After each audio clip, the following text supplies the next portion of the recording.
A história a seguir é real. Puxa, que dia mais longo, hein? É, pois é, né? Mas o jantar foi bom, com certeza. O programa contém dramatizações. Bom, então tá bom. Boa noite, até amanhã. Toma cuidado, tá?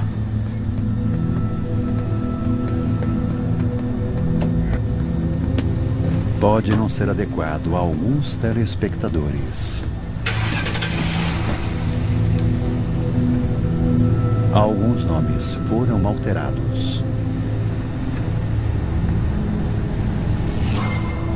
13 de outubro de 2001, 13h30 da madrugada. Atenção, viaturas disponíveis. Precisamos de reforço na South Broadway 200. Aqui é a 34, estou a caminho.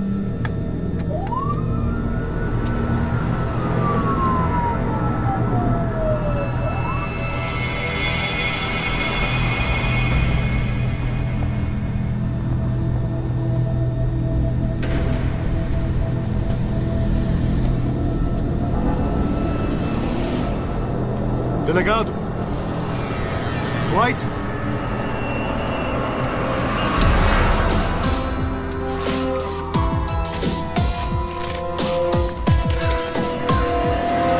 Crimes da escuridão. No calar da noite, os ruídos da natureza são tudo o que se espera ouvir em Cleveland, no estado de Oklahoma. Mas a noite de 13 de outubro de 2001 não é uma noite qualquer. Eles me ligaram. Era da central da delegacia de polícia dizendo: oi, preciso que você vá até o campo petrolífero que fica fora da cidade. Petrolífero Express. Delegado? Dramatização. 32 para a central, eu preciso de uma ambulância agora. Eu cheguei lá e vi o Dwight com metade do corpo para fora do carro, de barriga para baixo. Eu vou te dizer que eu surtei um pouquinho. Era um homem que eu conhecia, amigo, e eu adorava. O delegado assistente Don Swagger está vivendo um pesadelo. O delegado Dwight Woodrow Jr., seu chefe e melhor amigo, está com a vida por um fio. Dava para ver uma manchona cinza bem no meio do peito dele e eu imaginei que fosse uma bala. E eu não acreditava que fosse uma bala, é que ele já tinha levado tantos tiros. O delegado é logo levado para um hospital da região, deixando sua equipe totalmente perdida. Eles tentaram saber dele o que fosse possível para pegarmos os responsáveis. Mas estava bem claro que ele não conseguia falar. Do outro lado da cidade, o capelão municipal chega à casa do delegado com péssimas notícias. Eu sabia que tínhamos que falar com a Karen, porque, como toda esposa de policial, ela estaria em casa ouvindo o rádio e sabendo dessa ocorrência e ia ver que tinha algum problema acontecendo. Eu só lembro de olhar para o relógio e ver que eram 4h40 da manhã. E aí eu pensei, por que estão batendo na minha porta? Oi, Karen. Ele disse, atiraram no Dwight. Posso entrar um pouco? Eu só pude dizer, muito grave, é muito grave. E ele disse, eu não sei, que tínhamos que ir para o hospital. Às 5 horas da manhã, pouco mais de 1h30 após o delegado ser baleado, os investigadores do estado de Oklahoma chegam para assumir o caso. Nós logo decidimos que os policiais de Pony, que eram naturalmente próximos do Dwight, deveriam ficar afastados daquela investigação num primeiro momento. O melhor na investigação é ter a mente aberta e não ter envolvimento emocional para não perder o foco e deixar detalhes passarem. Mas mesmo para os investigadores do estado, a investigação é pessoal. Bom, eu já tinha trabalhado em alguns casos no condado de Pawnee. Então, como o Dwight estava lá, eu já conhecia ele. Ele sempre foi legal, foi muito profissional e era um cara de quem todo mundo gostava de ter a companhia. Quando é com um policial que acontece alguma coisa, você sempre pensa, podia ter sido eu no lugar dele. Os agentes começam a vasculhar o terreno próximo à viatura do delegado em busca de vestígios. Mas o que eles não encontram é que chama a atenção. Não tinha cartucho de bala pela cena do crime. E a maioria das pessoas não recolhe os cartuchos de bala depois de atirar em alguém, no calor do acontecimento. E cartuchos de bala não são a única coisa ausente. Nós não encontramos armas no carro, no porta-malas, em canto nenhum do veículo. Na noite que o Dwight foi baleado, ele e diversos policiais tinham executado um mandado de busca. Na reunião de instrução, ele não estava com a arma. Mas quando eles saíram, ele pegou a arma. Executaram o mandado e assim que acabou, ele tirou a arma novamente. O Dwight sabia, sem sombra de dúvida, que estava salvo na cidade. Mas um homem seguro não deveria ser baleado. A não ser que alguém queira o chefe da polícia de Cleveland morto. O delegado fez alguma descrição do suspeito? O Dwight avisou pelo rádio que estava com um indivíduo chamado Robert Weller. Quem era essa pessoa? De onde tinha saído aquele nome? Existia um Robert Weller e tinha mandados contra ele. Essa pessoa tinha motivos para estar lá. Quem era Robert Weller? Enquanto os investigadores esperam por essas respostas, eles montam um pequeno escritório. Lá, interrogam diversas pessoas, incluindo um dos últimos a ver Dwight consciente. Eu gostaria de saber sobre o que você viu ao chegar aqui. Tinha algum outro veículo na cena? Sabe que eu até passei por um carro quando estava chegando. Como Cleveland é muito pequena, tudo fica fechado durante a noite. Então, se tem carro na estrada, é uma coisa que te chama a atenção. E esse carro tem uma característica bem incomum. Uma picape vermelha e sem capô. Sem capô? Sem capô. Deu pra ver alguém dentro da picape? Não, estava escuro. Tentei perguntar pro delegado, mas eu acho que ele nem estava me ouvindo. Os investigadores me perguntaram se eu sabia de alguma discussão, se eu conhecia alguma pessoa que tinha problemas com ele, que ele tinha prendido, que queria ser delegado. Dava para citar uns casos em que ele tinha se envolvido e que acabaram em violência física ou ameaças. Sem mais nada a adicionar, o delegado assistente Swagger parte para uma missão importante e pessoal. Me disseram que eu tinha que ficar no hospital e guardar a porta para ninguém entrar. O próximo convocado para falar com os agentes do Estado é o dono do campo petrolífero, Jeffrey Spess. Por acaso você conhece o delegado? Conheço. Quem não conhece? Eu cresci aqui em Cleveland e o Dwight cresceu na região. Eu comentei com ele sobre um trailer que tinha sido roubado no nosso terreno e ele quis ajudar. Aí então ele colocou a área toda sob vigilância. Infelizmente, Jeffrey Spess está acostumado com atividades criminais no seu campo petrolífero e ao redor. Equipamentos roubados são dos maiores desafios para nós do ramo petrolífero. Muitos deles são bem caros. Às vezes eles usam produtos como a amônia anidra, que usuários ou produtores de metanfetamina tentam roubar. Tem alguma coisa faltando aqui? Nada. Me fala da ligação que recebeu. Eu recebi uma ligação da central da polícia de Pawnee me dizendo que o Dwight tinha visto um sujeito no nosso terreno dizendo que era funcionário nosso e que se chamava Robert Weller. E o Sr. Weller é seu funcionário? Não sei dizer. Temos muitos funcionários temporários. Não dá para conhecer todos. Eu não reconheci o nome, mas eu não estava com a cabeça muito boa no dia.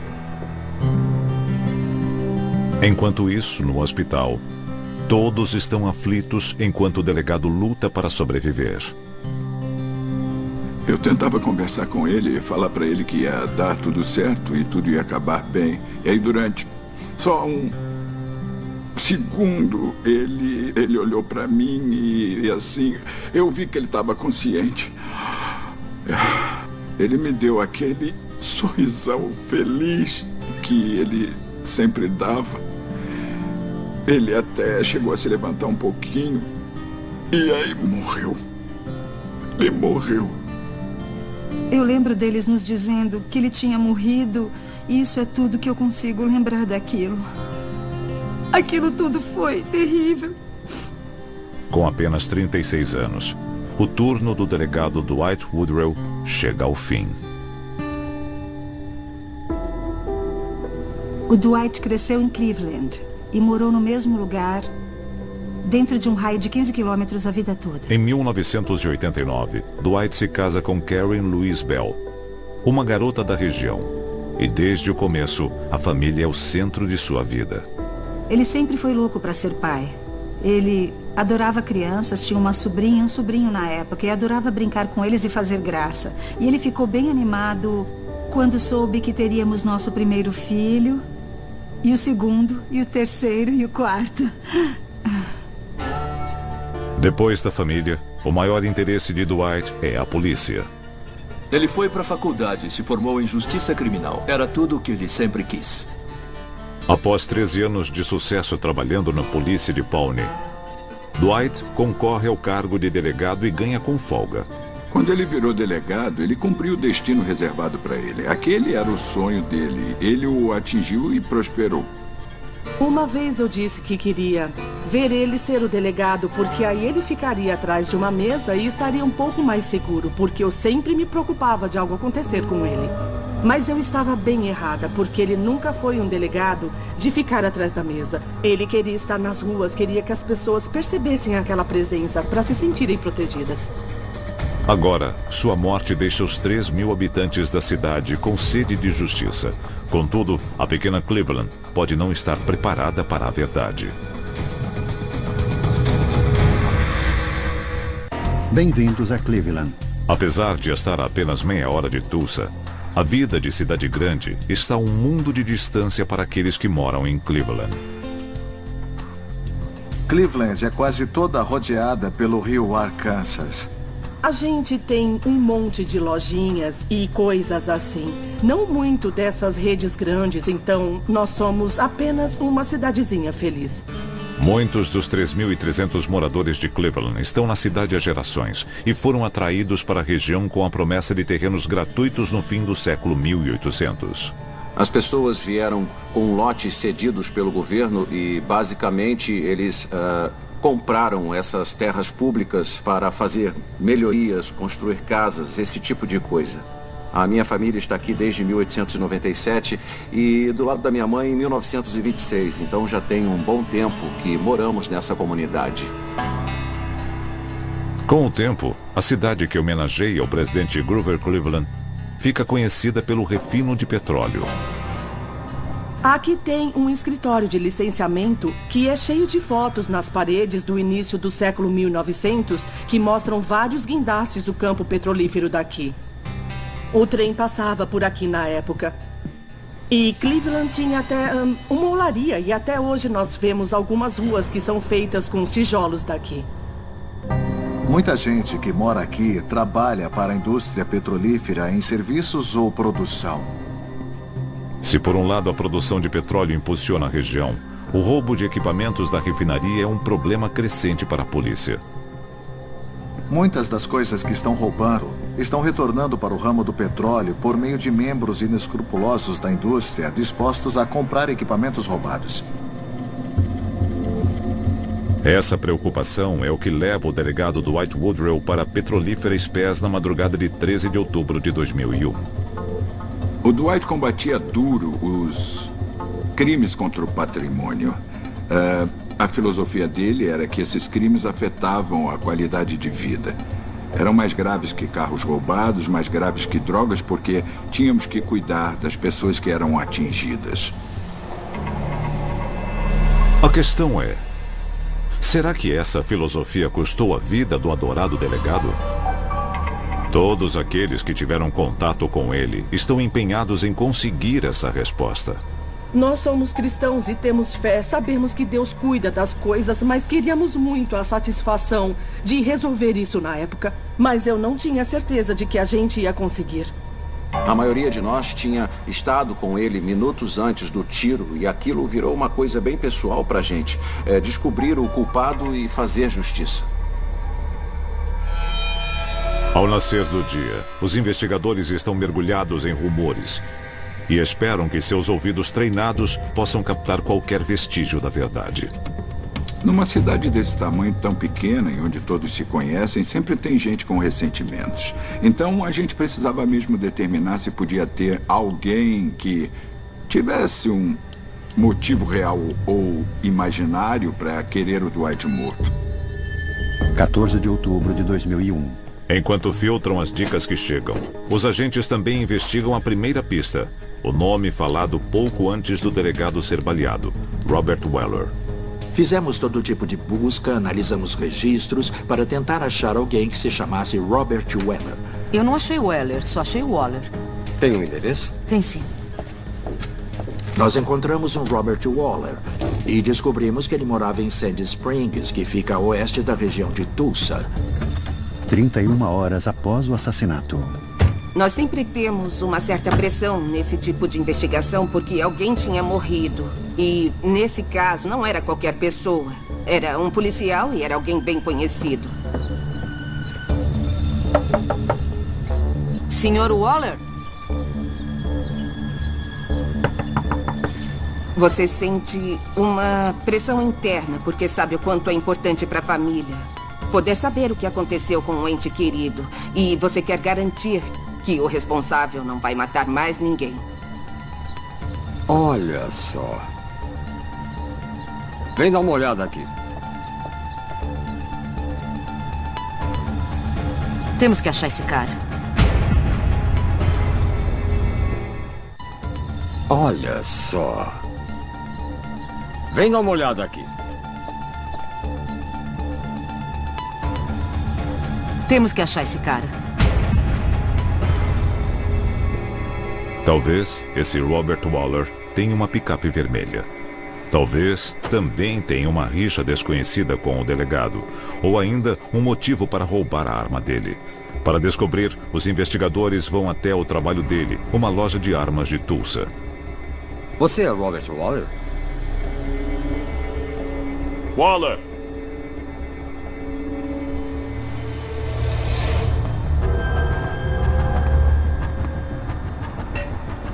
Você é o Robert Waller?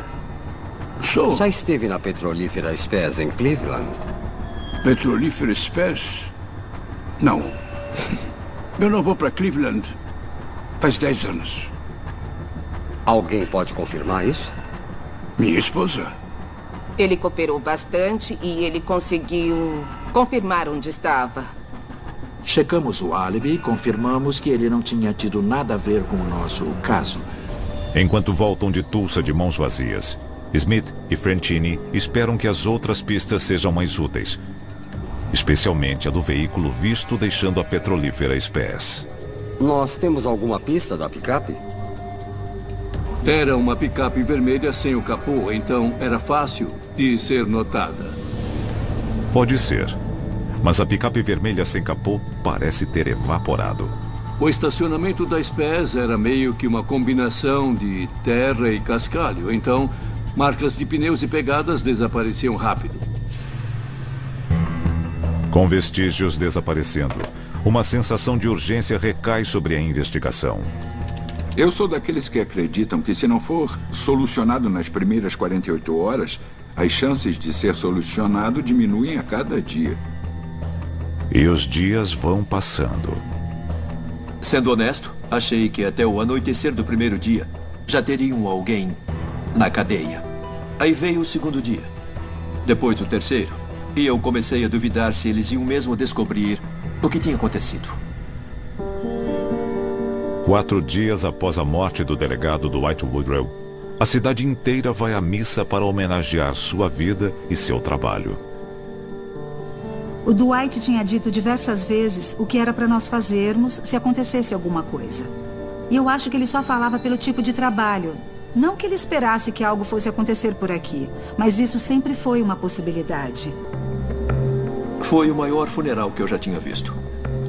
Só sobrou lugar de pé, pelo que eu me lembro. Veio até o governador e discursou. Acho que o Dwight teria ficado orgulhoso. Até hoje eu não consigo ouvir palmas sem ficar totalmente emocionado. Elas sempre me fazem lembrar do dia. Um dia após o delegado Woodrow ser enterrado, os investigadores analisam o resultado da autópsia. O que perturbava com relação à autópsia é que parecia que tinham começado a atirar quando ele estava entrando na viatura.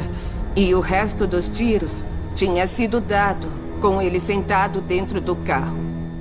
Foto da polícia. O legista indica que a arma usada era um revólver 38 ou 357, o que explica a ausência de cartuchos de bala na cena do crime. Identificar os donos dessas duas armas na área rural de Oklahoma é quase impossível. Por enquanto, os investigadores terão que aguardar o exame de balística. Pelo que nós vimos na cena e por meio da autópsia, não tínhamos ideia se estávamos lidando com uma pessoa ou com dezenas. 8 dias após o assassinato, surge uma pista instigante quando uma mulher se apresenta dizendo conhecer uma dupla de bandidos que poderia estar envolvida. Eram 2 indivíduos que moravam na região de Cleveland e a ex-namorada de um deles nos procurou. Uma mulher interessada na vida do ex pode ter motivações ocultas, mas o que ela diz em seguida traz credibilidade. Ela acabou nos dizendo que os dois tinham uma picape vermelha e uma arma de calibre 357 ou 38. Eles eram ladrões que costumavam roubar petrolíferas atrás de alguns equipamentos. Juntando todas essas peças, eles viraram suspeitos bem plausíveis. Eles te deram algum sinal sobre onde iam? Nova Jersey. Nova Jersey. É, foi o que disseram. Aí, quase na mesma hora, nós vimos que iríamos para Nova Jersey. Nunca me passou pela cabeça não solucionar o caso, porque eu sabia que não desistiríamos. Que a gente ia descobrir o culpado. Mas os agentes não esperavam que a investigação iria tão longe para que a justiça fosse feita. Que o delegado de Cleveland, Dwight Woodrow Jr., foi baleado durante uma checagem de rotina na refinaria da petrolífera Spes. E os agentes de investigação do estado de Oklahoma estão em Nova Jersey, atrás do que acreditam ser sua melhor pista.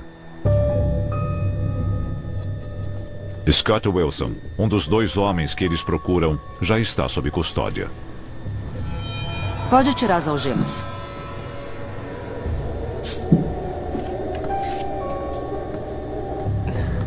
Eu nunca fui muito fã disso. Então você está no ramo errado. O que estão fazendo em Nova Jersey? Ele não acreditava que nós tínhamos ido para lá para falar com eles sobre o roubo de equipamentos de refinaria. Sr. Wilson, qual foi a última vez que esteve em Oklahoma? Acho que faz uma semana. E foi para Cleveland? Você conhece a petrolífera Spes? Conheço. Bom, mataram o delegado lá, bem quando você saiu da cidade. A gente pode até roubar uns canos por lá de vez em quando, mas a gente não tem nada a ver com isso. Ele estava irredutível e nos dizia: eu posso até ser ladrão, mas eu não sou assassino. Por que você e seus amigos saíram correndo da cidade? Para achar emprego. Aqui. Wilson descreve uma série de eventos. Se for verdade, provam a inocência dele. Mas quais as chances de o álibi dele se confirmar? Eles tinham ido para o Lago Cable, na região de Nova Jersey, o que eles faziam quase todo o ano. Eles já tinham viajado no momento daquele homicídio. Não tinha como ser eles, então seguimos em frente. Enquanto isso, em Cleveland, o investigador da promotoria tem uma enxurrada de pistas para investigar. 25 de outubro de 2001, 12 dias após o assassinato. Shay. A gente recebia uma infinidade de dicas que estavam vindo de todos os cidadãos. Em Cleveland, nós não temos tantos segredos. É uma cidadezinha. Shay se debruça sobre a história de uma mulher chamada Lacey, com informações possivelmente ligadas à misteriosa picape vermelha sem capô. Um ex-namorado dela e um amigo dele tinham acabado de comprar uma picape parecida com a que procurávamos. E os dois estavam envolvidos com produção de metanfetamina. É ótimo quando as pessoas encontram Jesus, porque sempre nos ligam. Você tem o endereço do seu ex? Lacey diz aos investigadores que o ex se chama Rob Edwards e também fornece o endereço dele. Ex-namorada te entrega num piscar de olhos. Como já tinham se dado mal com uma ex-namorada rancorosa, os agentes evitam a empolgação. Mas a última rusga de Edward com a lei revela algo condizente com o caso. Depois que a namorada me ligou, nós vimos que ele tinha usado uma arma para pagar uma fiança recente. E parecia ser uma calibre 38. A descoberta consiste com o que a autópsia encontrou, o que limita a arma que matou o delegado para um revólver 38 ou 357. Sabíamos que aquele era um grupo envolvido com metafetamina, eram ladrões. Mas como tinha havido assassinato, eles podiam ser gente bem perigosa. Os investigadores chegam na casa dos suspeitos em um momento oportuno. Ai, meu Deus. Eu vou avisar a central. Olha lá dentro.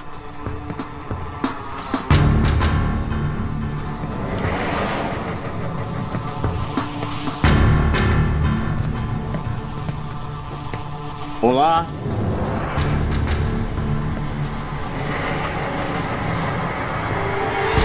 Levante as mãos. O homem com overdose na varanda da frente é Rob Edwards. Ele é o suspeito que a polícia procurava. Eles descobrem que o outro homem na casa é o amigo dele, Vince Pritchard. Apesar de eles não terem como dizer que são cidadãos corretos, Vince apresenta aos investigadores um álibi repugnante, mas com credibilidade. Era o ápice dos laboratórios de metanfetamina.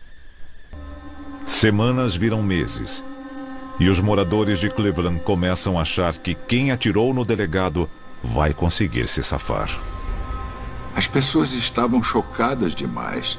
Era uma cidadezinha que teve a inocência tirada. É que alguém tinha matado um homem adorado e que não imaginavam que seria morto no trabalho. Ele foi arrancado das pessoas. Para a esposa e os filhos do delegado, trata-se de uma perda insuperável. Contar para as crianças, acho que foi a coisa mais difícil que eu já fiz em toda a minha vida. Ter que falar para elas que o pai não ia mais voltar para casa. Aquilo foi terrível. E duas delas tinham 5 e 3 anos e não entendiam. Meu filho de 3 anos perguntou por muitos meses: quando o papai volta? Quando o papai volta? Eu não sei se foi mais triste ele perguntando ou quando parou de perguntar. Apesar do passar do tempo, os investigadores e a comunidade de Cleveland sabiam que arquivar o caso da morte do delegado Dwight Woodrow estava fora de cogitação. Um dos policiais me disse que as pessoas sempre falam e que o assassino ia se gabar daquilo um dia e eles iam descobrir o culpado. Na verdade, a próxima pista importante que chega à polícia não só vem de um falastrão, como chega em forma de música. As pessoas estavam dizendo que um sujeito tinha sido visto cantando a música I Shot the Sheriff. A investigação do homicídio do delegado do estado de Oklahoma, Dwight Woodrow, completa 3 meses. E os investigadores têm pouco a apresentar aos traumatizados cidadãos de Cleveland. Tinha uma tristeza profunda por toda a comunidade, não só de Cleveland, mas dentro de um raio de 160 quilômetros. As pessoas estavam trancando as portas de casa e também dos carros logo que anoitecia. Eu realmente sentia medo de que as pessoas que tinham matado o meu irmão nunca iriam a julgamento e isso trazia toda a raiva de volta. Se o delegado foi baleado por um criminoso qualquer, ou se foi alvo de um plano desleal, não está claro. Durante meses, tudo o que os detetives têm feito é ir atrás dos vários boatos que circulam na cidade. Uma tarefa que parece não dar em nada. Eu ficava pensando, a próxima pista que chegar vai ser a que precisamos para virar esse jogo. 4 de janeiro de 2002, 3 meses após o assassinato. Sim, já estamos indo. Vamos lá. Agora, uma intrigante pista baseada nas palhaçadas de um criminoso chamado Justin Walker merece uma investigação. Nós recebemos a informação de que o Walker ia para festas louco de metanfetamina. E aí ele começava a cantar a música I Shot the Sheriff. Como Walker acaba de dar entrada na cadeia por acusações sobre drogas, não vai demorar para investigarem a história. Será que dá para tirar as algemas? Depende do que você tem para nos dizer. Então não precisa tirar. O Walker tinha sido preso por roubos e envolvimento com drogas. Nós tentamos interrogá-lo, mas ele não queria falar. Eu soube que você anda cantando que atirou num delegado. Por acaso foi no delegado de Cleveland? Você tá louco, eu não atirei no delegado. É só uma música. Ele estava tentando se mostrar um herói para o pessoal das drogas. E matar um policial meio que te deixa com uma boa imagem. Já disse que não vou falar nada para vocês. O comportamento de Walker é no mínimo problemático. Mas seria ele suspeito ou apenas implicante? Com várias pistas ainda chegando, os agentes continuam analisando todas. Ficávamos esperando aquela grande pista aparecer para nos colocar na direção correta. E um acontecimento curioso os leva de volta a Tulsa.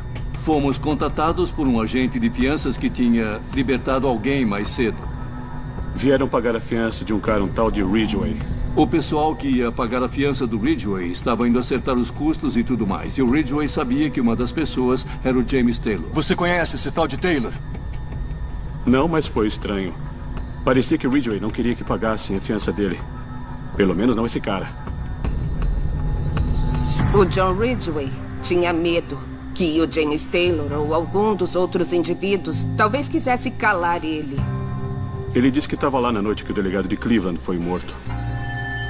O Ridgway contou para o agente de fianças que ele estava lá e que sabia o que tinha acontecido.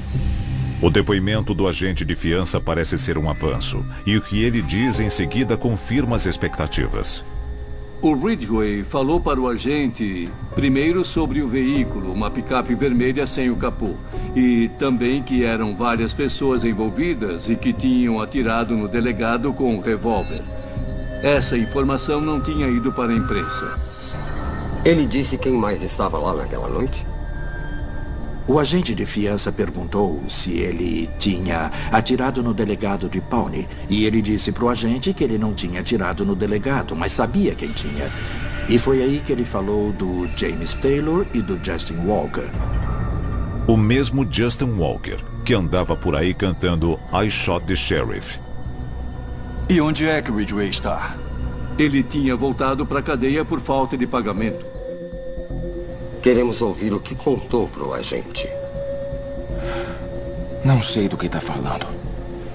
O da fiança. Você disse que estava lá quando o delegado de Cleveland foi baleado. Eu disse que ouvi falar. Não disse que estava lá. Não é nada comum alguém omitir informações e nunca chegar a admitir algumas partes do que pode ter ocorrido ou do que eles sabem. Aí, se você vê uma pessoa matar uma outra, você já sabe que ela está disposta a matar. E aí fica com medo bem real de que esta pessoa possa te matar também.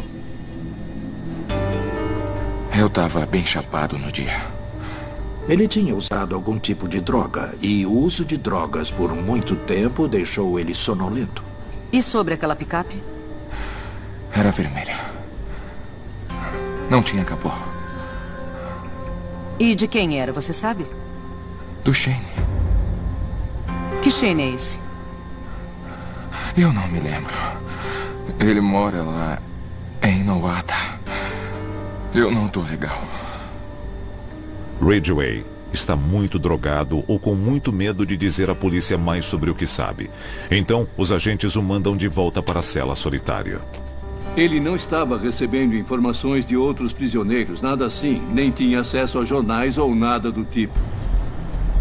Com essa nova informação, os agentes esperam que a misteriosa picape que o delegado assistente viu sair correndo da cena do crime possa enfim aparecer.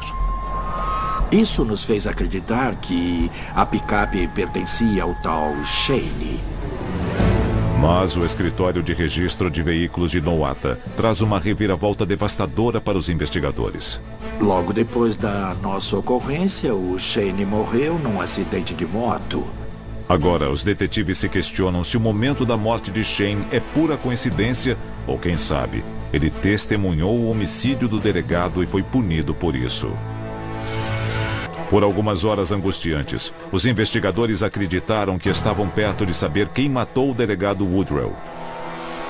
Mas, em vez disso, veem uma das pistas sumir, ao saber que um dos suspeitos, Shane Pinkston, está morto. Olha, eu sei que, na maioria das vezes, as pessoas tentam mostrar que são as melhores e que fizeram algo de dar orgulho. Naquela noite, eu acho que não foi isso que aconteceu. Eu acho que foram pegos de surpresa, ficaram com medo e sabiam que iam se dar mal no final. 28 de fevereiro de 2002, 4 meses após o assassinato. O Ridgway não sabia o sobrenome do Shane, mas nós descobrimos por outros caminhos. Nós fomos até a casa dele, que ficava na região de Nowata, e encontramos o pai do Shane.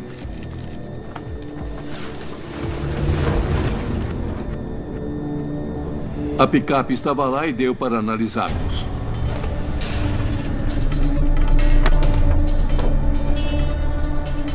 Era uma picape vermelha, sem capô.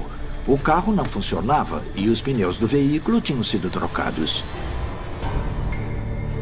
Se havia na picape alguma evidência ligada ao homicídio do delegado, era algo a se saber. Mas definitivamente batia com a descrição dada pelo preso sonolento John Ridgway, o que deu bastante credibilidade à alegação de que ele esteve na cena do crime. Os investigadores passam a acreditar que o delegado Dwight Woodrow não tinha ligações anteriores com o assassino. Agora, precisam provar isso. Tínhamos um mandado para levar a picape para ser analisada e parecia aquela que procurávamos. 5 meses após o assassinato. Acreditando que Ridgway tinha mesmo testemunhado o assassinato, os agentes Smith e Francini vão tentar tirar mais informações dele. Nós vamos refazer tudo, John. Não podemos deixar passar nada. Eu acabei interrogando John Ridgway diversas vezes. Cada vez ele revelava um pouco mais sobre o que tinha acontecido naquela noite. A gente ficava revendo o caso, pedia para ele contar de novo e ele lembrava de uma ou duas coisas a cada conversa que tinham a ver com o caso. 11 de março de 2002. Tá legal, John. E o que mais tem a dizer? No fim, surge uma história consistente.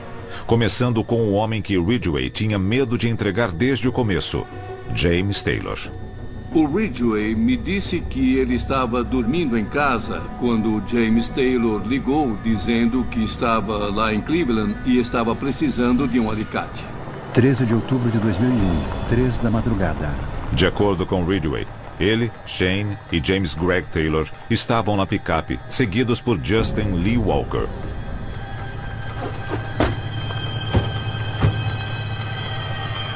Teve uma hora que eu apaguei, aí eles me deixaram na picape. O Ridgway disse que ele basicamente estava chapado e ficou no carro meio que largado no banco daquela picape. Ele pegou no sono, mas veio uma luz na janela. Ele levantou e aí viu a viatura do delegado estacionando. Eu olhei e vi o delegado falando com o Taylor. O James Taylor contou uma história sobre ser um funcionário de lá chamado Robert Weller. O Dwight foi confirmar. E o Justin Walker foi ver o que estava acontecendo. E do nada veio o Walker segurando uma arma. E aí? Bom. Ele ouviu um tiro, viu o delegado cair no banco e aí ouviu mais 5 tiros. Eu parei de olhar depois. Com a confissão documentada de Ridgway, os investigadores vão atrás de James Taylor e do atirador Justin Walker. O caso cozinhou até a gente poder ter certeza de tudo que fosse possível. E, enfim, Fizemos acusações de homicídio contra o James Taylor e o Justin Walker. Foto da polícia. É fácil encontrar os dois. Quando os mandados de prisão são expedidos, eles já estão presos por outras acusações. Eu acho que saber que fizemos uma prisão deu, de alguma forma, uma sensação de encerramento que foi o primeiro passo para eles enfrentarem a justiça mesmo. A gente ficou muito feliz de ter conseguido um suspeito que sabíamos que seria acusado. Em 6 de março de 2006, James Taylor é julgado e condenado à prisão perpétua pelo assassinato em segundo grau do delegado Dwight Woodrow Jr. Um mês depois, Justin Walker, o homem que cantava I Shot the Sheriff, decide não se defender e é condenado a 30 anos. Em troca do seu testemunho, John Ridgway é absolvido de qualquer acusação ligada ao crime.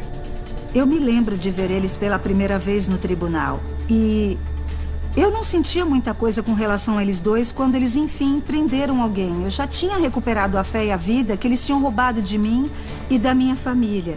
Eu não odiava eles. Eu não estava brava, mas eu não ia permitir que roubassem mais nada de mim. Eu dei uma olhada só para me sentir satisfeito. Aí vi meu pessoal. Eu sentia tristeza. Eu vi o ódio. Assim, era como um painel com todos os tipos de emoções. Não tiveram o que mereciam, mas eu fiquei satisfeito por eles receberem as penas. A cidadezinha de Cleveland sempre vai lembrar do delegado Dwight Woodrow Jr. Tem um pedaço de estrada entre Cleveland e Pawnee, que é onde fica a delegacia e o tribunal municipal. E o Dwight passava por lá todos os dias para ir trabalhar. E agora tem o nome de Estrada Woodrow. Eu acho que a comunidade vai lembrar dele como um cara bom e não de um jeito ruim. Como um cara bom que tentou fazer o certo e se importava. E que acabou pagando caro demais por uma besteira. Versão brasileira Vox Mundi.